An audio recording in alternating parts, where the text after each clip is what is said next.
இந்த அம்மா மேக்கப் போட ஆரம்பிக்கும். எங்க பாய்ஸ் கார்னரில் மவுண்ட் ரோட்டில் டிராஃபிக் நிற்கிறது. கேரளா சதீஷன் ஒரே வாகனத்தில் அவர் சிஎம் தானே. இங்கே இது சினிமா ஷூட்டிங் மாதிரி ஒரு பந்தாமல் இருக்கும். 1 லட்சம் ஹெக்டேர் குருவை காஞ்சு போய் தாலியை வித்துட்டு இருக்கான். எம்எல்ஏக்களுக்கு கார் தேவையா? ஒவ்வொருத்தர் 5 கார் வச்சிருக்கான் சார். திமுக அதிமுகவுக்கு சேலஞ்ச் ஆவார்னு ஆர்எஸ்எஸ் கணிச்சது. திரிஷா அதை நடைமுறைப்படுத்துது. அறந்தமிழ் நேயர்களுக்கு இனிய வணக்கம். பல்வேறு அரசியல் நடப்பு நிகழ்வு குறித்து பேசுவதற்கு மூத்த பத்திரிகையாளர் திரு தமிழா பாண்டியன் இணைந்திருக்கிறார். சார் வணக்கம். வணக்கம். ஒரு பிரபல வார பத்திரிகை சொல்லியிருக்காங்க என்னன்னா, ஒரு பவர் சென்டர் உருவாகுது.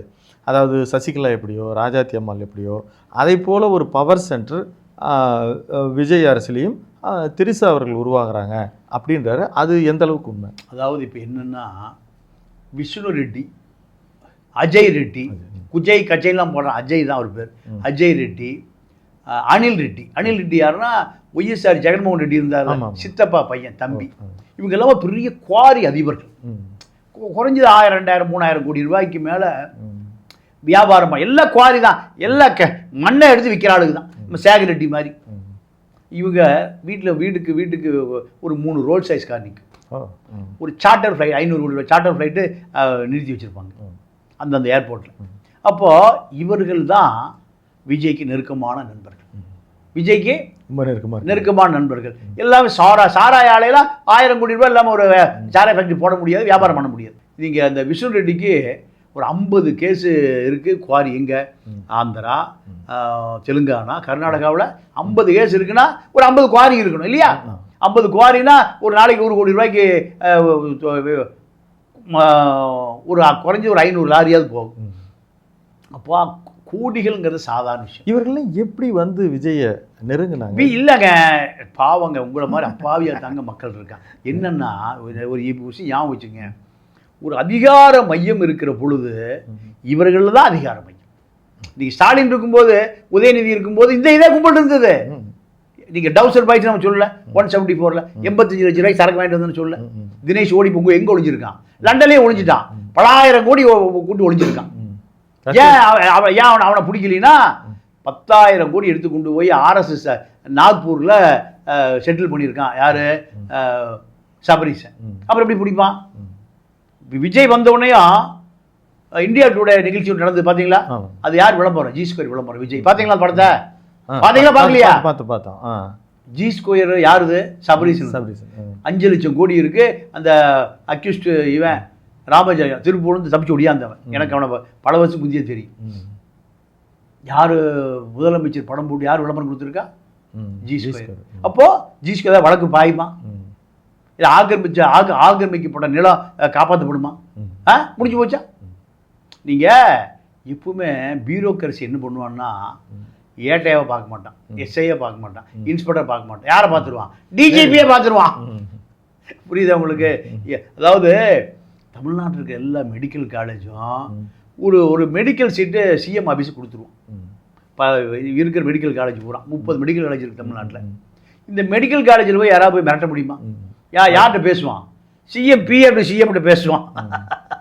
அப்போது நம்மளால் ஏட்டையா, inspector, SI, AIC, DC, CM ஆஃபீஸுக்கு பேசுறியா? யார்? அந்த மெடிக்கல் காலேஜில் இருக்கிற சிஓ யார்கிட்ட ஃபோன் அடிச்சு கொடுப்பான்? சிஎம் பிஏட்ட. இதுதான். அப்போ இந்த தொழிலதிபர்கள் பூரா என்ன பண்ணுவாங்கன்னா, முதலமைச்சர் அலுவலகத்தையும் சோப்பில் வச்சிருப்பான். பிரைம் மினிஸ்டர் அலுவலகத்தையும் சோப்பில் வச்சிருப்பான். ரெட்டி பிரதர்ஸ் அப்படி இருக்கிறாங்க. நடிகை திரிசாவும் அந்த லெவல். அதாவது விஜய் அந்த ஆகஸ்ட் 15 சுதந்திர விழாவில் கான்வாய் அனுப்பிச்சு கூட்டுறாரு சார். எது கான்வாய்? இது அவருடைய விருப்பம் இல்லாத நடக்குமா? அப்போ அது ஒரு பவர் சென்டர் தானே. அது ஒரு பவர் சென்டர். விஷ்ணு ரெட்டி ஒரு பவர் சென்டர். எல்லாம் இப்படி மக்களுக்கு உணர்த்துறாரு, மனத்தை தயார்படுத்துறாப்புல. ரெடியாக இருங்க, நாங்கள் ஏதாவது பதவி கொடுத்தாலும் நீங்கள் அப்படி சாதாரணமாக எடுத்துக்கணும். இல்லைங்க, மக்களை எல்லாம் யாரும் கணக்குலேயே எடுக்கலைங்க. மக்களை ஒரு மமதையில் நம்ம தான் முதலமைச்சர் அப்படி நம்ம எடுக்கிறீங்க, அவ்வளோதான். ஜெயலலிதா இப்படி தான் கோட்டை கட்டு சார். அந்த ஏரியாவில் 1 மணி நேரம் டிராஃபிக் நிற்குது சார். அது தெரியுதா விஜய்க்கு? 1 மணி நேரம் டிராஃபிக் நிற்குது. அப்போது அப்போ கீழே இருக்கிற விஷயமே தெரியல. அதான அர்த்தம். இப்படி தான் ஜெயலலிதா இருந்தாங்க. இதே நான் பார்த்துருக்கேன். இந்த அம்மா மேக்கப் போட ஆரம்பிக்கும் எங்கே பாய்ஸ் கார்னரில் மவுண்ட் ரோட்டில் டிராஃபிக் நிறுத்திடுவோம். எப்போ மைக்கில் சிஎம் அம்மா கிளம்பி விட்டார், இப்போ தான் பவுடர் அடிச்சிட்டு இருக்காங்க. நம்ம அடிக்கிற 10 ரூபா பவுடர் இல்லை, இப்போ தான் அம்மா ஆமாம் சிகை அலங்காரம், உடை அலங்காரம், டிராஃபிக்கில் எல்லாம் குழந்தை குட்டியோடு நிற்பான் அப்படியே வேகாத வெயில். இது எந்த மீடியாவும் இது எழுத மாட்டான், எந்த கூட்டணி கட்சி தலைவரும் போய் சொல்ல மாட்டான். பானங்கட்ட பயிலுவோம் இவனுக்கு பூரா. அப்போ இப்போ அதே கோப்பு தான் நடக்குது. 60 வாகனம் நீங்கள் தேவையா ஒரு ஆளுக்கு? கேரளா சதீஷன் ஒரே வாகனத்தில் அவர் சிஎம் தானே. அங்கே எல்லா கடலோர பார்டரில் எல்லா தீவிரவாதி பயங்கரவாதியும் வர்றான் போகிறான். என்ன ஏங்குறான் ஏங்குறான் ஏதோ சொல்கிறான். ஆனால் ஒரே காரில் போகிற சதீஷன். இங்கே இது சினிமா ஷூட்டிங் மாதிரி ஒரு பந்தாமாக இருக்கணும். மக்களுக்கு அவ்வளோ சரி. நீங்கள் அவர் படம் எடுக்கிற பொழுது 300 கோடி 400 கோடி சம்பளம். ஒரு நாளைக்கு 3 பேர் 4 பேர் 5 பேர் தான் ஒரு பார்ப்பார். அதான் ஒரு லைஃப் ஸ்டைல். அதுதான் யார் இயக்குனர், ப்ரொடியூசர், ஹீரோயின். முடிஞ்சா இல்லை ஹீரோயினி தான். நீங்கள் முடிஞ்ச ரொம்ப அப்பாவியாக இருக்கீங்க. இல்லைங்க இல்லை இன்னும் தேரல. ஹீரோயின் எப்போ இருக்கா? எப்போவுமே ஹீரோயினி தான். நீங்கள் ஒரு படத்தை ப்ரொடியூசர் புக் பண்ணும்போது இதை தனியாக புக் பண்ணிடுவாங்க. நீங்கள் படம் முடிய வரைக்கும் யாரோட இருக்கணும்? ஹீரோவோட லீ மெடியல் ரூம் போட்டு கொடுத்துருவாங்க. சிவாஜி உட்பட. சிவாஜி எந்த ஹீரோயினி பாவங்க அந்த பெண்கள். நீங்கள் படம் எடுக்கிறது முடிய வரைக்கும் எங்கே இருக்கணும்? இங்கே ஷூட்டிங் முடிஞ்ச உடனேயும் லீ மெடியல் ஷூட்டிங் அடுத்த ஷூட்டிங் போய் ராத்திரி போதை தெளியாம தான் வீட்டுக்கு. எல்லா உச்சபட்ச நடிகர்கள் தான் ஸ்டைல். அப்போ இதுதான். அப்போ இப்படி 5 பேர் தான் மொத்தம் சந்திக்கிறத. வேற சாதாரண ஆட்கள் என்ன பண்றான், அவன் எப்படி வாழ்றான், இது அத்தனையும் தெரிஞ்ச ஒரே ஆள் எம்ஜிஆர் தான். எம்ஜிஆர் கடைசி ஆள் என்ன பண்றாங்கிறது அதால் பார்ப்பார். கிரவுண்ட் ரியாலிட்டி தெரியும். ஏன்னா எங்கிருந்து வந்தாலு கீழே இருந்து. நீங்க வட சென்னையில் ஒரு சுடுகாடு இருக்கு, என்ன ஒத்தவாடை சுடுகாடு. நான் முத்துக்குமார் இறந்தப்போ தான் உள்ள சுற்றி அங்கே தான் அடக்கம் பண்ண, அப்போ தான் போய் பார்த்தேன். அப்போ அங்கே ஒரு டூரிங் டாக்ஸி நாடக கொட்டாய் இருந்திருக்கு.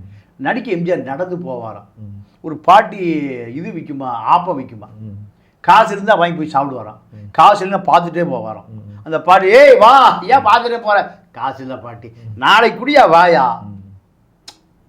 கிரவுண்ட் ரியாலிட்டி தெரியுதா உங்களுக்கு? அப்போ அந்த பாட்டி இன்னும் உயிரோடு இருக்குது. சிஎம் ஆயிட்டார். சிஎம் கடை கொடுத்த பாட்டி உயிரோடு இருக்கு. கார் அனுப்பிச்சு பாட்டி கூப்பிட்டு சொன்னார். கூப்பிட்டு வந்த பிறகு கட்டி பிடிச்சி முத்தம் கொடுத்து, மகராசா என்னை போல பல பேர் கஷ்டத்தில் இருக்காங்கப்பா, நான் அவங்களெல்லாம் காப்பாற்று, எனக்கு ஒன்றும் வேண்டாம், நான் நல்லா இருக்கேன் புண்ணியத்துலன்னு போச்சு. அப்போ கடை கொடுத்த பாட்டி நினைவு வச்சிருக்காரு எம்ஜிஆர். இப்போ நீங்கள் விஜய் வச்சு படம் எடுத்து போகிறேன் செத்து தற்கொலை சுண்ணாம்பா போய் குஞ்சு மூலம் காணாமையே போயிட்டான். பிடி செல்வகுமார் என்ன ஆனார்னு தெரியல. அப்போ கிரவுண்டு ரியாலிட்டி தெரியாத நபர்களை எங்கே உட்கார வைக்கிறான்? நம்ம மேலே உட்கார வைக்கிறோம். ஆனை மேலே போகிறவங்ககிட்ட கொஞ்சம் சுண்ணாம்பு முடியான்னு கேட்ட மாதிரி. இதுதான் இப்போ ஏன் நம்ம இவ்வளோ நமக்கு விஜய்க்கு மேலே ஒரு வன்மம்லாம் ஒன்றும் கிடையாது. மக்கள் பாதிக்கப்படுறோம். விவசாயிகளுடைய கடன் தள்ளுபடியை முழுசாக தள்ளுபடி பண்ணல. 1 லட்சம் ஹெக்டேர் குருவை காஞ்சி போய் தாலியை வித்துட்டு இருக்கான். எம்எல்ஏக்களுக்கு கார் தேவையா? ஒவ்வொருத்தர் 5 கார் வச்சிருக்கான் சார். அவ்வளோ பேர் குற்றவாளிகள், சிறைக்கு படுத்தப்பட வேண்டிய ஆட்கள் அவ்வளோ பேரும். ஏன் அத்தனை பேர் ரியல் எஸ்டேட் மாஃபியாக்கள். அவ்வளோ பேர் மேலே வழக்கு இருக்கு. அவ்வளோ பேர் வழக்கு இருக்கு. 5 கோடி ரூபா செலவு பண்ணி தான் எம்எல்ஏவா வரலாம். திமுக அதிமுக எம்எல்ஏக்கள் அவங்களுக்கு எதுக்கு காரு? இன்னைக்கு திமுக காரங்க வேணான்ட்டாங்க. திமுக அதிமுக 2 பேர் வேண்டான்ட்டான். எங்களுக்கு முதல்ல 5 கார் இருக்கு, அதையே குப்பையில் கிடக்குது. நீ கொடுக்குற காரு ஒரே இன்னோவா காராவது ஒரு 5 வருஷம் ஓடும். இந்த மகேந்திரா கார் கமிஷனுக்காக அது பெரிய பெரிய ஃபைல் இருக்குது. மகேந்திரா கம்பெனி கூட நிறுத்திட்டான். காருக்கு 10% கொடுத்துருவோம். ஏறக்குறைய 200 கோடி ரூபா காருனா 20 கோடி ரூபா அந்த பிடபிள்யூ கொடுத்துருவோம். அதுக்காக பிடபிள்யூ செக்ரட்டரி ஓட்ட உடசல் மகேந்திரா காரை கொடுத்து நிறுத்துறான். இப்போ இப்படி எல்லாமே ஊழல். இது எல்லாமே அது திரிஷாவை பொறுத்த வரைக்கும் அந்த அம்மாவுக்கு அரசியல் ஆசை அதிகமாக வந்துருச்சு. அரசியல் ஆசை வந்த பிறகுதான் விஜயோடு அது ரொம்ப நெருங்குது. 2008 எடுத்த படம் குருவி, அதுக்கு பிறகு லியோ தான். 15 வருஷம் தொடர்பே இல்லை. எனக்கு குடும்பம் இருக்கு, சங்கீதா திரிஷாவை நெருங்க விடலை. 15 வருஷம் கழிச்சு இது லியோ படத்தில் தான் ஜெகதீஷ் பழனிசாமி தான் போய் அந்த கதையை சொல்கிறாரு சங்கீதாட்ட. கதை பிடிச்சிருக்கு, ஹீரோயின் யார், நயன்தாராவை போடு. இல்லை திரிஷா தான் போடணும். யார் சொல்கிறா? லோகேஷ் கனகராஜ். கூடவே கூடாது. யார் சொன்னது? சங்கீதா. இல்லை நீ நான் பார்த்துக்கிறேன், நான் தொடர்பு பண்ணி கண்டினியூவாக பார்த்துக்கிறேன், நடிச்சுட்டு பேக் பண்ணி அனுப்பிச்சி விட்றேன் அண்ணி. யாருக்கிட்ட? சங்கீதாட்ட. இப்படி உத்தரவாதம் வாங்கித்தான். அதாவது திரிஷா மீண்டும் விஜய் அரசியலுக்கு வர்றாரு, இவர் தான் திமுக அதிமுகவுக்கு சேலஞ்ச் ஆவார்னு கணிச்சு ஆர்எஸ்எஸ் கணிச்சது. திரிஷா அதை நடைமுறைப்படுத்துது. அதன் பிறகுதான் சங்கீதா விலகிறது, திரிஷா உள்ள வரும். இப்போ திரிஷாவை பொறுத்த வரைக்கும் மாநில மகளிர் அணி தலைவி பதவி கேட்குது. தயாராக இருக்காரு? தயாராக இருக்கு. ஏன் எம்ஜிஆர் 84 எம்ஜிஆர் ஜெயலலிதா கேட்கலையா? கோபாசே கொள்கை பரப்பு செயலாளர். இப்போ இந்த அழுத்தம் ஓடிட்டு இருக்கு. அப்படி அழுத்தம் ஓடுனா கண்டிப்பாக அந்த அம்மாவை அரசியலுக்கு கொண்டு வந்துடுவார். இனி 50 வயசு ஆகி போச்சு அந்த அம்மாவுக்கு. இனி பெருசா ஜெயலலிதா கதை தான். ஜெயலலிதா 43 தான் அரசியலுக்கே வருது. இந்த அம்மா ஒரு 3-4 வயசு முன்ன பொண்ண. அப்போ தமிழ்நாட்டில் வந்து விஜய்க்கு பிறகு ஒரு பெரிய இடைவெளி இருக்குது. இப்போ பர்சனாலிட்டி ஆடே இல்லை. முஞ்சி வேணா ஓட்டு போடுவானா? ஓட்டு போட மாட்டான். அப்போ ஒரு பர்சனாலிட்டி வேணும். இதை விஜய்க்கு புரிய வச்சாச்சு. அவரும் புரிந்து கொண்டார். புரிந்து கொண்ட பிறகு தான் நீங்கள் எல்லா ஃபங்க்ஷன்லேயும் அம்மா அப்பா பக்கத்தில் உட்கார வைக்கிறார். அப்போது இப்போ நீங்கள் திரிஷா வீட்டுக்கு பக்கத்தில் ஒரு ஃபார்ம் ஹவுஸ் இருக்குது ரம்பாவுக்கு. ரம்பா வீட்டு ரம்பா, குஷ்பு, திரிஷா இன்னைக்கு வந்து ரம்பாவுடைய கணவர் பெரிய தமிழ்நாடு கவர்மெண்ட்டில் ஒரு பெரிய இண்டஸ்ட்ரிஸ்டாக மாற போகிறார். இதுக்கு காரணம் திரிஷா தான். திரிஷா கூப்பிட்டு நீங்கள் இண்டஸ்ட்ரியல் அமைச்சர் கீர்த்தனாட்ட ரம்பா கணவருக்கு இந்த வேலை கொடு இப்படி சொன்னால் இல்லைங்க நான் விஜய்கிட்ட கேட்டுட்டு சொல்ல முடியுமா? முடியவே முடியாது. அப்போது இந்த பவர் சென்டர் விரிவுபடுத்தப்பட போகிறது. இந்த விரிவுபடுத்தப்பட்டால் அரசியலில் அடுத்த கட்ட நகர்வு திரிஷா உள்ள வருவதற்கும் வாய்ப்பு இருக்குது. இந்த வாய்ப்பு தவிர்க்க முடியாத வாய்ப்பாக மாறுகிற பொழுது எம்ஜிஆருக்கு ஜெயலலிதா, விஜய்க்கு திரிஷா. இது காலத்தால் தடுக்கப்பட முடியாது, தவிர்க்கப்பட முடியாது. தமிழ்நாடு மக்களுடைய தலைவி. தொடர்ந்து திமுகவிலிருந்து வந்த கூட்டணி கட்சிகள்லாம் திமுகவையும் ஒரு கன்சிடரேஷனில் வச்சுக்கிட்டே இருந்தாங்க. உளுந்தூர்பேட்டை மாநாட்டிற்கு பிறகு தொல் திருமா இனிமேல் எங்கள் பயணம் தாவேக்காவோடு தான் அப்படின்னு அறிவிச்சிட்டாரு. அப்போ அங்கே ஒரு கூட்டணி முறிஞ்சிருச்சு, இங்கே பலப்பட்டுடுச்சு. அந்த முடிவுக்கு என்ன காரணம்? இல்லை, அமைச்சராக வன்னியரசு இருக்காரு. வன்னியரசு அமைச்சராக நீடிக்கணும். அதை தாண்டி அடுத்து உள்ளாட்சி தேர்தல், அடுத்து நாடாளுமன்ற தேர்தல், இப்படி அடுத்த கட்ட நகர்வுகளுக்கு திமுகவில் எந்த சொரத்தும் இல்லை. திமுகவை நம்பியிருந்த முஸ்லீம், கிறிஸ்தவர்கள், தலித்துக்கள், கம்யூனிஸ்டுகள், காங்கிரஸ் உட்பட எங்கே போயிடுச்சு? எல்லாம் தாவேக்கா போயிடுச்சு. அப்போது இனிமேல் தாவேக்கா கூட்டணி தான் திமுகவை வலுவாக எதிர்க்கும். திமுக இவர்களை எதிர்க்கக்கூடிய அளவுக்கு வலுவாக இல்லை. அப்போது எந்த குதிரை ஜெயிக்குதோ அந்த குதிரையில் தான் புத்திசாலி பணம் கட்டுவான் இல்லையா? குதிரை பார்த்தவங்களுக்கு தெரியும். இப்போ அதே தான் எதிர்காலத்தில் தாவேக்கா தான் அதிகார மையம். தாவேக்கா தான் 10% உள்ளாட்சி தேர்தலில் கூட்டணி கட்சிகளுக்காக தர தயாராக இருக்காங்க. திமுக தராது. அதே போல் நாடாளுமன்ற தேர்தலில் நீங்கள் ஒரு 5 சீட்டு வரைக்கும் கேட்கலாம். இப்படி பல விஷயங்கள் தாவேக்காவை ஒட்டித்தான் இருக்குது. இப்போ விசிகா மாநாடு, ஸ்கூல் பூரா லீவ் விட்டாங்க. உளுந்தூர்பேட்டை எல்லாம் லீவ் விட்டாங்க. கடைக்காரன் பூரா பயந்துட்டு பூட்டிட்டான். அத்தனை பேரும் சரக்கு தான். மேடையிலே சரக்கு. திருமாவே உயிர் பொழைச்சதே பெரிய விஷயம். அப்போ கட்டுப்பாடு இல்லாத கட்சி, அது அவங்க உள்கட்சி வச்சு நம்ம போயிடுவோம். இப்போ அவரை பொறுத்த வரைக்கும் வன்னியரசு 5 ஆண்டு காலம் அமைச்சராக இருக்கணும்.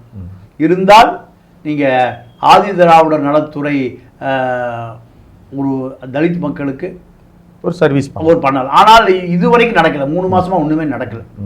ஆனால் வன்னியரசுக்கு எல்லாம் நடக்குது. வன்னியரசுடைய சொந்த தேவைகள் 25 கோடி ரூபா வசூல் பண்ணியிருக்காரு, சாட்டை பக்கமாக போட்டு அடிக்கிறார். அதே போல் 3 மாத காலமாக தலித் உயர்கல்வி மாணவர்களுக்கு நிதி போய் சேராமல், மலேசியா யூனிவர்சிட்டி, லண்டன் யூனிவர்சிட்டிக்கெலாம் போய் கனடாவுக்கெல்லாம் போய் சேராமல் அந்த மாணவன் பூரா எதிர்காலம் பாதிச்சிருச்சு. அதுக்கு வன்னியரசோ, திருமாவோ, ரவிக்குமாரோ, சிந்தனை செல்வனோ யாருமே அதை பற்றி எந்த நடவடிக்கையும் எடுக்கலை. நீங்கள் இதில் கவனம் செலுத்தி இருந்தால் இந்த சர்ச்சையே வந்திருக்காது. இல்லைங்க, இனிமேல் என்னை முட்டிட்டு மண்டை உடஞ்சி ஒரு ஆஸ்பத்திரிக்கு போகிறதா? கிராமத்தில் தான் சொல்லுவான், முட்டிட்டு குனிற பேடா நீங்குவான். எப்படி முட்டிட்டு குனிற? முதல்ல குனிஞ்ச மண்டை பாதுகாக்கப்படும். அப்போ வன்னியரசுக்கு வசூல் தான் முக்கியம். வன்னியரசு வேற இல்லை, வசூல் வேற இல்லை. அதான் அதோடைய நோக்கம். அவரே அந்த காலத்திலே அப்படித்தான் இருப்பார். அவருக்கு தேவை பணம் பணம் பணம். வீரகுமார் குண்டாசு அடைத்த கேஸில் அவரும் குண்டாசில் இருந்திருக்கணும். வெளிநாட்டு ஆட்களை அனுப்பின வகையில் வன்னியரசே 100-200 கோடி இருக்கு. திருமாவுக்கே தெரியும். திருமாவே அவர் தட்டி கேட்க முடியாது, ரவிக்குமாரை தட்டி கேட்க முடியாது, வன்னியரசு தட்டி கேட்க முடியாது. இதுதான் இப்போ விசிகாவுடைய நிலைமை. அப்போ தாவேக்காவோடு தொடர்ந்தால் மட்டும்தான் விசிகாவுக்கு எதிர்காலம். இப்போ வந்த கூட்டம் பிரமாண்ட, இது எப்பவுமே வர்ற கூட்டம். திருமாவுக்கு எப்பவுமே வர்ற கூட்டம். ஓட்டு விழுகல, நீங்க திமுக தோத்து போச்சு. இவன் இந்த இளைஞர்கள் கூட விசிகா ஓட்டு, சாரி தாவேக்கா ஓட்டு போட்டு விசிகா வந்திருப்பான். ஏன்னா அவனுக்கு அந்த கிராமத்துல, சேரியில, தலித் காலனியில ஆதிக்க சக்திக்கு எதிராக விசிகா தான் இருக்கணும். விசிகான்னு சொன்னா தான் பாதுகாப்பு. ஓட்டு யாருக்கு போட்டிருப்பான்? விஜய்க்கு போட்டிருப்பான். ஓட்டு போடுறது விஜய்ங்க, பாதுகாப்பு யாரு? விசிகா. இதுதான் விசிகாவுடைய இன்றைய நிலைமை. அப்போ அவர் என்ன நினைக்கிறாரு? விசிகாவோடு தொடர்வதால் தான் நமக்கு எதிர்காலம். மீண்டும் ரவிக்குமார் எம்பியாக முடியும், சிந்தனை செல்வ எம்எல்ஏ முடியும், வன்னியரசு அமைச்சராக முடியும், திருமாவளவன் எம்பியாக முடியும். இதுக்கு ஓட் பேங்க் வேணும். அப்போ எங்கே பசுமையாக இருக்கோ அங்கே தான் பறவைகள் போகும். இப்போ பசுமை எங்கே இருக்கு? விஜய் பக்கம். அதனால அவர் அந்த முடிவு எடுத்தது எந்த தவறு இல்லை. 2ஆம் கட்ட தலைவர்களோட திமுக தொடர்புல இருக்கு. ஆளூர் சாணம் சங்கி செட்டில் ஆயிட்டார். பனையூர் பாபு ஏற்கனவே போயிட்டாரு. இப்போ ரவிக்குமார், சிந்தனை செல்வம் கூட திமுக தொடர்புல இருக்கு. எங்க உங்களால் விட்டுறாதீங்க, எங்க அந்த பக்கம் விட்டுறாதீங்க, இந்த பக்கம் வாங்க.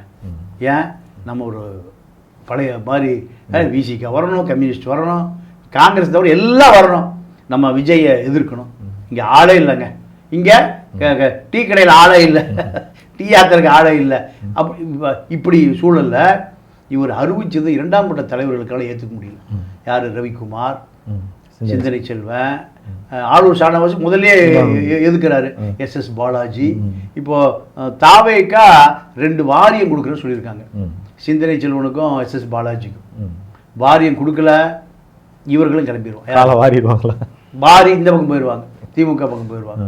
திமுக அவங்களுக்கு ஒரு எதிர்காலத்தில் ஒரு பெரிய பொறுப்பு தரன்னு சொல்கிறாங்க. ஆளுநர் சமண சங்கம் போனால் துணை பொதுச்செயலர், முஸ்லீமு துணை பொதுச்செயலர் பதவி கிடைக்கும். அதனால அவர் எங்கே இருக்காரு?